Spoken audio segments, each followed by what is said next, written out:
Hello दोस्तों, तो आज हम स्टार्ट करने वाले हैं ऑपरेटिंग सिस्टम के अंदर मल्टी प्रोग्रामिंग क्या होती है। नाम से भी पता चल रहा है मल्टी प्रोग्रामिंग।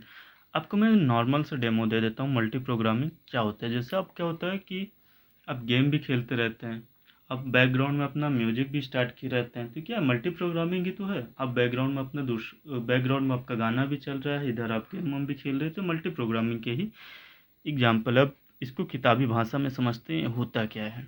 चलिए, डिस्क तकनीक के आने से ऑपरेटिंग सिस्टम सभी जॉब्स को एक ही डिस्क पर रख सकते हैं। डिस्क जब से आने लगी तो उसमें मेमोरी, डिस्क मतलब मेमोरी ही आप समझ सकते हो उसको, ठीक है। रिसोर्सेज का उपयोग करके और कार्य को अच्छी तरह पूरा करने के लिए ऑपरेटिंग सिस्टम जॉब शेड्यूलिंग कर सकता है। जॉब का शेड्यूलिंग कर सकते हैं, मतलब ये काम होगा उसके बाद ये काम एक्सिक्यूट होगा, उसके बाद ये एक्सिक्यूट होगा, तो ऐसे कर सकते हैं और इस तरह कई जॉब्स एक्सेस कर सकते हैं। जब शेड्यूलिंग का एक महत्वपूर्ण कारक मल्टी प्रोग्रामिंग की क्षमता है। ये होता है, देखिए, महत्वपूर्ण कारक मल्टी प्रोग्रामिंग की क्षमता है।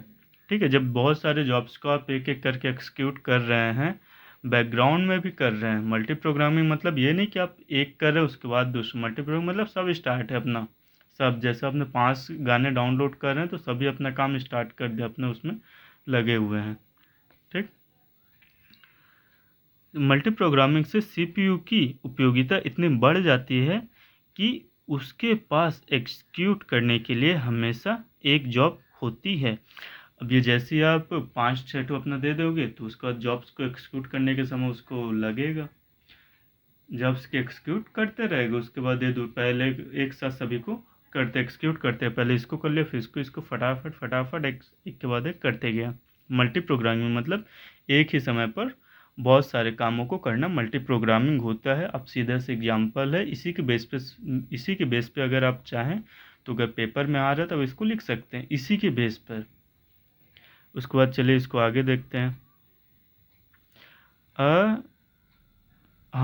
एक्सिक्यूट करने के लिए हमेशा एक जॉब होती है तथा तथ्य इस तरह कार्यान्वित होते हैं, मतलब ये इसका काम इसी तरह होता है। ऑपरेटिंग सिस्टम कई जॉब्स को मेमोरी में रखता है। ऑपरेटिंग सिस्टम मेमोरी से एक जॉब लेता है और इसे एक्सिक्यूट करना शुरू कर देता है,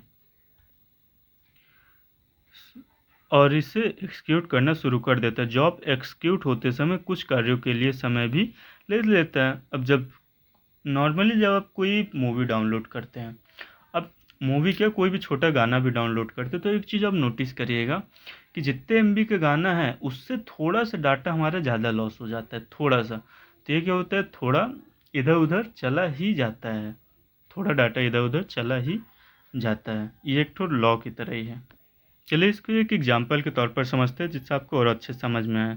जैसे कि इनपुट आउटपुट ऑपरेशन का पूरा होना, ऐसी स्थिति में नॉन मल्टी प्रोग्राम के सिस्टम में सीपीयू के पास कोई कार्य नहीं होगा। अब जैसे नॉन मल्टी प्रोग्राम के सिस्टम में सीपीयू के पास कोई काम नहीं होगा, इसका मीन्स ये होता है कि सीपीयू तो फास्ट होते थे, सीपीयू क्या है फास्ट होता है, लेकिन जो उसका ऑपरेटिंग सिस्टम वो क्या है स्लो होता है, जिसके कारण क्या होता है सीपीयू तो अपना काम करके बैठ जाता है और ऑपरेटिंग सिस्टम को थोड़ा समय लग जाता है, जिसके कारण उसको समय लग जाता है, तो इसमें टाइम हमारे ज़्यादा लग जाता है।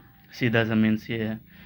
परंतु एक मल्टी प्रोग्राम सिस्टम में ऑपरेटिंग सिस्टम दूसरे जॉब पर जाकर उसे एग्जीक्यूट करना शुरू कर देता है। दूसरे जॉब पर जाकर ऑपरेटिंग सिस्टम में ऑपरेटिंग सिस्टम दूसरे जॉब पर जाकर उसे एग्जीक्यूट करना शुरू कर देता है। मतलब ये जॉब मतलब एक स्पेस इसको ऑपरेटिंग सिस्टम क्या करेगा, इसको ले जो सीपीयू काम करके देगा उसको एक जॉब में रखेगा, फिर दूसरा काम करके देगा उसको इसमें रखेगा, उसको इसमें इसमें जितना देगा करते जाएगा।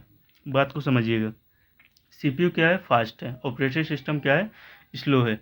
तो सीपीयू जब 3-4 एक काम किया फिर उसको दिया तो एक जॉब में हो गया ऑपरेटिंग सिस्टम के, वो चल रहा है, फिर दूसरा काम करके दे यहाँ पे हो रहा है, तीसरा यहाँ, ऐसे करके जब जब तक देगा 10 बार जितने भी दे रहा है वो अपने यहाँ पे एक्सिक्यूट होते जाएंगे। और ये इनकी गति पे ये तो स्लो है ही, तो ज़्यादा स्लो नहीं होगा, इसकी कोई टेंशन नहीं, आप इस तरह इसको समझ सकते हैं। अब इसके एडवांटेज को देखते हैं। एडवांटेज ऑफ मल्टी प्रोग्राम के एडवांटेज क्या हैं, इतना तो हमने इसके बारे में पढ़ लिया, लेकिन इसके एडवांटेज क्या है। तो सीपीयू के फ्री समय का उपयोग कर उसे अधिक कार्य लेना, सीपीयू का जो फ्री समय था उसको उपयोग कर लिया गया। क्योंकि वो पहले क्या करता था कि एक काम करता था, फिर ऑपरेटिंग सिस्टम को देता था, ऑपरेटिंग सिस्टम उसको एग्जीक्यूट करता था, तो तब तक सीपीयू क्या बैठा रहता था। लेकिन अब ऐसा नहीं है। अब जो सीपीयू है ये ऑपरेटिंग सिस्टम को काम करके देगा, वो एग्जीक्यूट कर रहा है, सीपीयू दूसरा काम लेगा फिर उसको दे देगा। तो ऐसे कर करके सीपीयू खाली नहीं बैठेगा, पूरा जो है एग्जीक्यूट करेगा, इधर ऑपरेटिंग सिस्टम सभी को एक साथ एग्जीक्यूट कर देगा, सभी को एक साथ एग्जीक्यूट कर देगा। तो इससे हमारा टाइम भी बच जाता है और सीपीयू खाली नहीं बैठता। एक साथ कई जॉब्स एग्जीक्यूट कर सकते हैं। अब इसमें क्या है कि एक साथ हम कई सारे जॉब्स को एग्जीक्यूट कर रहे हैं, सीपीयू खाली नहीं बैठ रहा है। एक साथ ऑपरेटिंग सिस्टम में हमने जहाँ से यहाँ पे देखा था कि यहाँ पे पहला है, दूसरा, मतलब एक साथ कई जॉब्स को एग्जीक्यूट कर रहे हैं, हमारा टाइम बच रहा है। हमारा जो मैनुअली टाइम होता था पहले इसको करवाता था, फिर दूसरे वाले को उससे सीपीयू से लेता था, फिर इसको करता था, फिर तीसरे वाला करता था। तो इसमें क्या है, टाइम बहुत ज्ञान होता था। अब क्या है कि सीपीयू क्या है, काम कर करके ऑपरेटिंग सिस्टम में दिया, एक जॉब के रूप में हो गया, दूसरा काम करके दिया, यहाँ पे सब एक साथ एग्जीक्यूट हो रहे हैं। तो इससे क्या होगा कि सीपीयू हमारा खाली नहीं बैठेगा, जिसके कारण हमारा भी टाइम बचेगा। और एडवांटेज तो हो गया, अब इसके डिसएडवांटेज भी देख लेते हैं। अब जिसके एडवांटेज होते हैं उसके डिसएडवांटेज होना आम बात है। चलिए देखते हैं इसके डिसएडवांटेज क्या है। यूजर प्रोग्राम के एग्जीक्यूट होते समय अपने प्रोग्राम में कोई फेरबदल नहीं कर सकता। यूजर प्रोग्राम के एग्जीक्यूट होते समय अपने प्रोग्राम में कोई फेरबदल नहीं कर सकता, अर्थात यह प्रोग्राम के समय कोई अन्य आंतरिक क्रिया नहीं होने देता। अब जैसे आप कोई फाइल को एग्जीक्यूट कर दिए, जैसे उसको एक फाइल बना उसको दे दिए, वो फाइल जब रन हो रही है तो अब उसको थोड़े ना एग्जीक्यूट कर सकते हो, फाइल तो अपना रन हो रही है तो उसको आप एक्सिक्यूट नहीं कर सकते हो। अब जैसे कोई वीडियो एडिट करते हो, उसको लोड करने के लिए हमें प्रोसेस देना पड़ता है कि हमने इसको एडिट किया, अब इसको एक्सपोर्ट होने के लिए थोड़ा टाइम लेता है। तब वो एक्सपोर्ट होते समय जब टाइम लेता है तो उस समय तो हम कोई फेरबदल नहीं कर सकते, क्योंकि हमने जो उसका डाटा है पूरा उसके एक्सपोर्ट होने के लिए दे दिया है। हमारे पास वो फाइल तो है, लेकिन हमने उसको एक्सिक्यूट होने के लिए दे दिया। एक्सिक्यूट होते समय हम थोड़े ना उसमें कोई फेरबदल कर सकते हैं, नॉर्मल आप इसको ऐसे समझ सकते हैं। और जो इसका दूसरा डिसएडवांटेज उसको देखते हैं। यूज़र को रिजल्ट प्राप्त करने के लिए लंबे समय तक इंतज़ार करना पड़ता है। अब लंबा समय तो लगेगा, क्योंकि पहले क्या होते थे, एक जॉब होती थी उसके बाद होता था। लेकिन अब क्या कर रहा है कि सीपीयू को खाली नहीं बैठाना, इसलिए हम उसको जितने हमारे जॉब्स जो भी हमारे काम है उस सबको जॉब्स के रूप में जिन्हें हमने बंडल को रखा है उसको दे दिए। अब वे एक्सिक्यूट करके ऑपरेटिंग सिस्टम को देगा, फिर उधर और दूसरे को देगा, फिर इधर ऑपरेटिंग सिस्टम कर रहा है। तो इससे क्या हो जाएगा कि थोड़ा समय लग जाएगा। पहले आप सिंगल काम कर रहे थे, अब आप मल्टीपल काम कर रहे हैं, तो इसमें थोड़ा समय लग जाएगा और इसमें थोड़ा समय लगेगा। लेकिन ठीक ठीक है, ये तो इसके ड्रॉबैक्स नहीं बोल सकते हैं। अब आने वाली नेक्स्ट वीडियो में हम देखेंगे क्लासिफिकेशन ऑफ ऑपरेटिंग सिस्टम। तो आई होप आपको ये वीडियो अच्छा लगेगा और आने वाली वीडियो के लिए कमेंट ज़रूर कीजिएगा।